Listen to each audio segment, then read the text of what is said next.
Hello friends, Jai Shri Swaminarayan. In this video, we learn about some important question of section F. Okay, so section F, question number 1. First of all, read this question. Here, the data about the marks scored by 55 students from a school are given below. These are the marks scored by 55 students are given to you. Then two internal questions are there. If 30% students failed in the examination, what are the passing marks? What is given to you? 30% of students failed in the examination. What are the passing marks? Second question is, if top 5% students are to be selected for scholarship, find the lowest marks among them. Okay, so first question में क्या है? 30% students are failed. We need to find the passing marks. Okay, so here we have the data of 55 students. So n is equal to 55. Here marks scored by student and number of students. Okay, that means 11 students got the marks in between 20 to 30. 9 students got the mark in between 40 to 50, like this. Okay, now what we need to find? 30% students are failed. We need to find the passing marks. Whenever we need to find some value in percentage, okay, at that time we can use the positional average. मतलब जहां पे भी हमें percentage base पे कुछ find करना हो, तब हम किन का यूज करेंगे? पोजिशनल एवरेज, यानी कि median, quartile, deciles and percentage. Okay, mean है वो ऑलवेज एवरेज ही देता है, उसमें कोई परसेंटेज नहीं होते. मोड में भी सेम होता है, बट मीडियन या तो क्वार्टाइल, डेसाइल्स, ये सब परसेंटेज बेस पे चलते हैं. राइट, डेसाइल से वो 10% पे चलते हैं, क्वार्टाइल्स 25% पे, मीडियन 50%. सो जब भी परसेंटेज के बेस पे कुछ फाइंड करना हो, तब हम पोजिशनल एवरेज का यूज करते हैं. तो यहां पे भी हम पोजिशनल एवरेज पे जाएंगे. मेन बेसिस हम क्या यूज करने वाले हैं? ये जो डिस्ट्रीब्यूशन होगा वो 0 टू लेके 100 तक होगा. राइट, यहाँ 0% से स्टार्ट होगा, 1%, 2%, लाइक 10%, 50%, अप टू 100%. अब जो मार्क्स है, यहाँ पे जो दिया है वो मार्क्स है, तो मार्क्स में क्या होगा? 0 से लेके 100 तक ये मार्क्स जाएंगे. राइट, ये जो मार्क्स है वो उसका डिस्ट्रीब्यूशन कैसा होगा? 0 टू 100. अब हमें क्या दिया है कि 30% स्टूडेंट जो है वो फेल हुए. राइट, 30% स्टूडेंट्स फेल हुए. अब वो जो 30% स्टूडेंट्स होंगे उनके मार्क्स सबसे लोएस्ट होंगे. राइट, जो 30% फेल हुए हैं उनके मार्क्स बाकी सबसे तो कम ही होंगे, तभी तो वो फेल हुए. राइट, तो यहां से कैसा होता है? इंक्रीजिंग ऑर्डर पे चलता है डिस्ट्रीब्यूशन इंक्रीजिंग ऑर्डर पे चलता है. राइट, तो जिनके 0 मार्क्स आए वो स्टूडेंट यहां पे ग्राफ में होंगे. वैसे ही ये सेंटर वैल्यू है जहां पे 50% होता है. हमें क्या दिया कि 30% फेल हुए हैं, मतलब मान लो कि यहां पे 30% हुआ. राइट, तो इतने स्टूडेंट्स जो है वो फेल हुए हैं. ये जो 30% की रेंज में है वो. राइट, अब ये 30% हमें फाइंड करना है, तो 30% के लिए हमारे क्या क्या ऑप्शंस है? हम किस तरीके से 30% की वैल्यू फाइंड कर सकते हैं? उनके दो रास्ते होंगे. या तो D3 फाइंड करो, थर्ड डेसाइल, वो भी 30% पे होता है, और P30 वो भी 30% पे होता है. राइट, तो हम 2 वे से जा सकते हैं. या तो हम D3 फाइंड करें या हम P30 फाइंड करें. उनसे क्या होगा? ये फाइंड करने से ये वैल्यू हमें मिलेगी कि 30% पे मार्क्स कैसे कितने हैं. ओके, 30% पे मार्क्स कितने हैं वो हमें पता चलेगा. किससे? या तो D3 से या P30 से. और वहां से हम फाइंड कर सकते हैं कि पासिंग मार्क्स क्या है, जो कि यहां पे जो मार्क्स की रेंज होगी, यहां से लेके यहां तक जो भी रेंज आएगी वो सभी फेल स्टूडेंट के लिए. राइट, इनके ठीक आगे जो वैल्यू मिलेगी वो हमें पासिंग मार्क्स देगी. मतलब कि हमें क्या फाइंड करना है? यहाँ पे जो 30% स्टूडेंट फेल हुए हैं उसमें भी कौन से स्टूडेंट के जो 30% फेल हुए हैं उनमें से के हाईएस्ट मार्क्स कितने हैं, राइट? 30% फेल हुए, वो फेल हुए हैं, उसमें भी हाईएस्ट मार्क्स क्या है वो हम फाइंड करेंगे। मतलब मान लो कि आंसर 20 आया, राइट, ये D3 का आंसर मान लो कि 20 आया, तो क्या होगा कि 20 मार्क्स आए हैं, यहाँ पे 20 मार्क्स होंगे, मतलब 20 या 20 से कम मार्क्स आएंगे तो वो सभी फेल है। 20 से आगे मतलब 21 मार्क्स से पासिंग वाले स्टूडेंट स्टार्ट हो, मतलब 21 जो है वो पासिंग मार्क्स। ओके, ये वैल्यू मिलेगी, वो हाईएस्ट वैल्यू होगी ये फेल में से।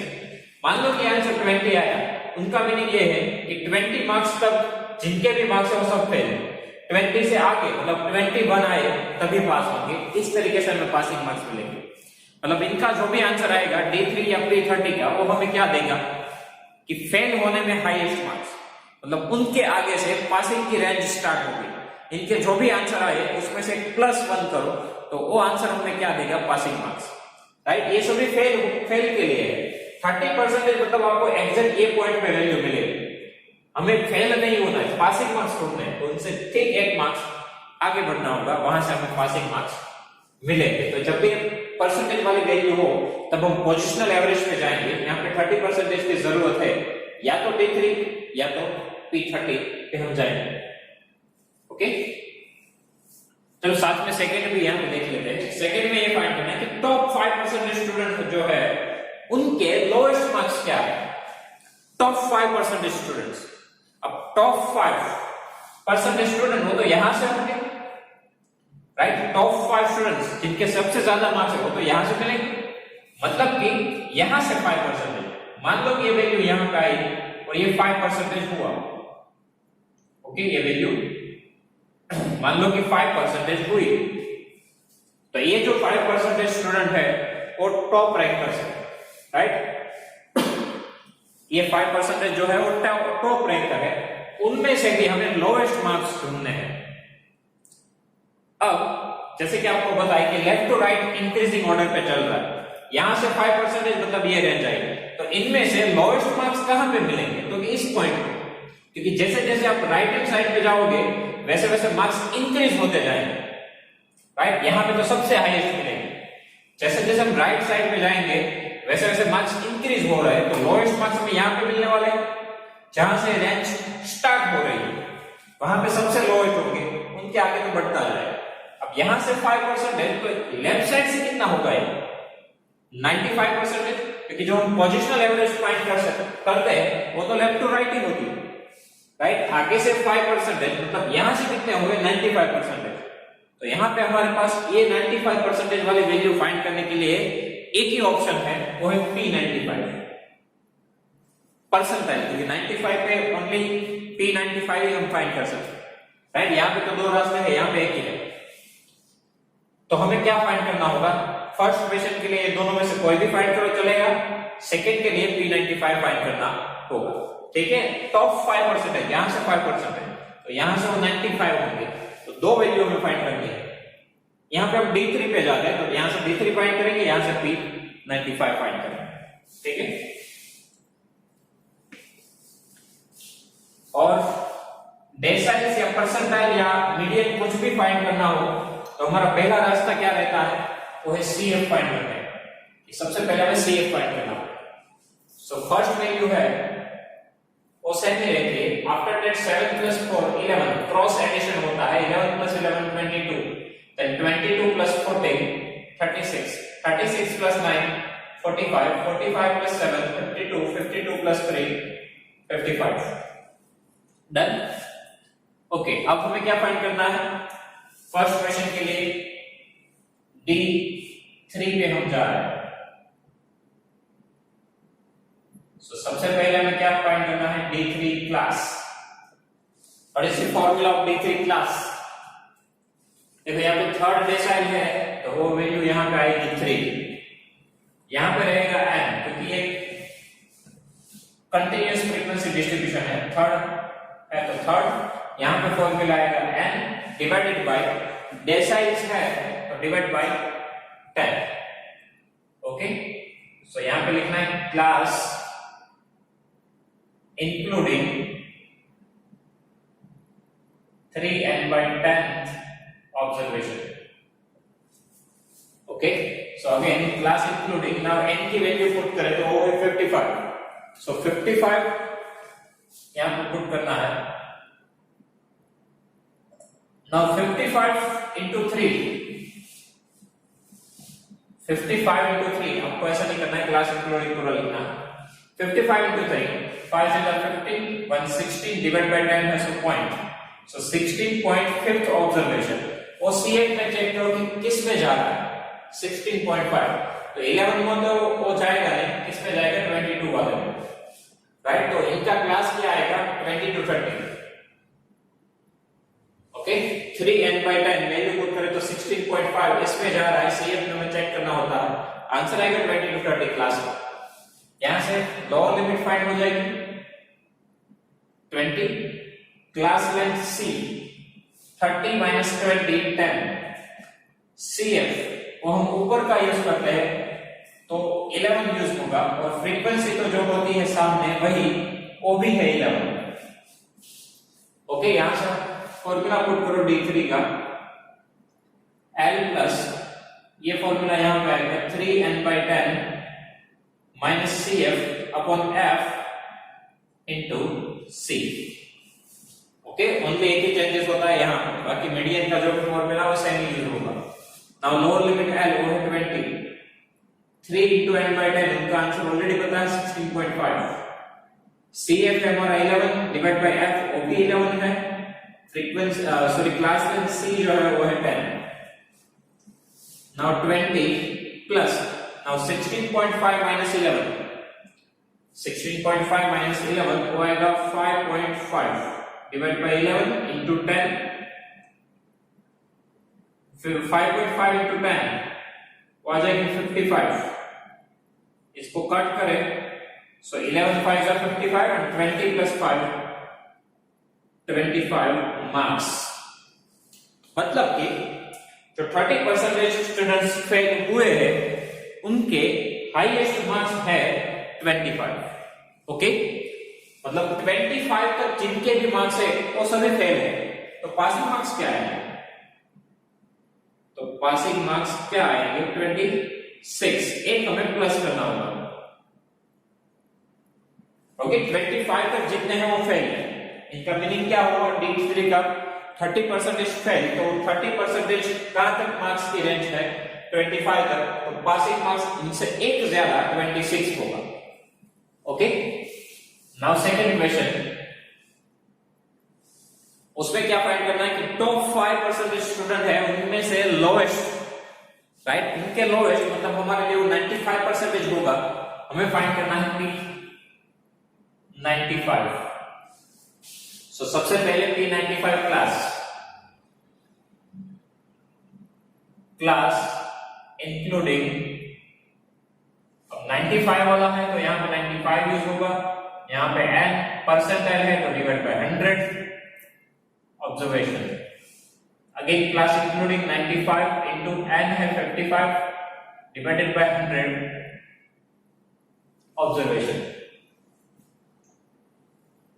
so class including, now 95 into 55 divided by 100 वो आएगा 5.25 ऑब्जर्वेशन, ओके। चेक करो कि ये ऑब्जर्वेशन किस में जा रहा है, सो 45 में तो वो नहीं आएगा, 52 यहां पे है, राइट, तो इनके लिए 52.25 है, मतलब ज्यादा है, 52 से ज्यादा है तो वो इसमें कम करना है 55 वाला, ठीक है। यदि डिसकंटिन्यूअस फ्रीक्वेंसी डिस्ट्रीब्यूशन हुआ तो फिर वो हम यूज करते हैं कि 52th observation plus 0.25, 53th observation minus 52, but continuous में ऐसा नहीं होता है, कंटिन्यूअस में तो सीधा हम नीचे का क्लास ही यूज करेंगे, वो आएगा 60 to 70, 52 से ज्यादा है 52.25 है, तो यहाँ पे सीधा 60 to 70 की रेंज आएगी, तो 60 to 70। अगेन एक कंटिन्यूअस फ्रीक्वेंसी डिस्ट्रीब्यूशन है, इसमें कोई गैप नहीं होगा, तो इसमें वो मगजमारी भी नहीं रहती कि 52 वाला ले फिर 0.25 करके 53 माइनस 52 कर, वो यहाँ पे नहीं करना है, 52 यहाँ पे है, वहां पे 52.25 ज्यादा है तो नीचे की रेंज में भेज दो, यहाँ पे क्लास है 60 to 70, ओके। अगेन 52.25 है, इनसे ज्यादा है तो इसमें भेजो, ये आपका क्लास आएगा। अब यहां से लोअर लिमिट है वो आएगी 60, ये वाली class length C 70 minus 60 10, CF वो तो हम ऊपर का यूज करेंगे 52 डिवाइडेड बाय F वो है 3। सो P95 L plus 95 into N by 100 minus CF upon F into C. Now L 60, इनका आंसर ऑलरेडी है 52.25 minus CF 52 divided by F 3 multiply C 10. Okay. Now here 60 plus 52.25 minus 52, so आएगा 0.25 into 10 divided by 3. So 60 plus ये 10 multiply होंगे तो एक digit आ गया, so 2.5 by 3. Okay 2.5 by 3 करेंगे वो आएगा 0.83 और इन दोनों का एडिशन 60.83. ओके तो सबसे जो लोएस्ट मार्क्स होंगे मतलब जो टॉप 5 रैंकर्स है उसमें भी सबसे कम किसी के हो तो कितने होंगे 60.83. ओके सो क्वेश्चन के अकॉर्डिंग में लिखना है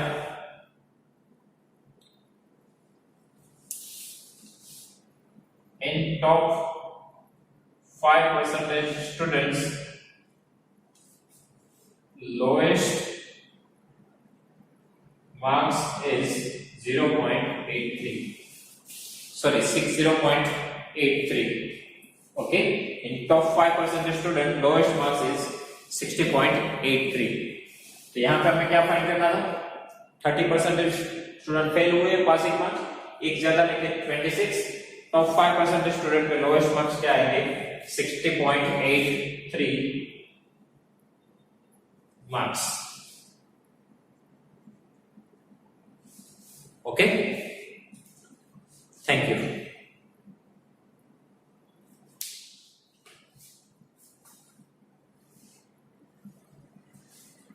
So students, if you have any doubt in this question, please write down in comment section. I will give you the answer. Thank you.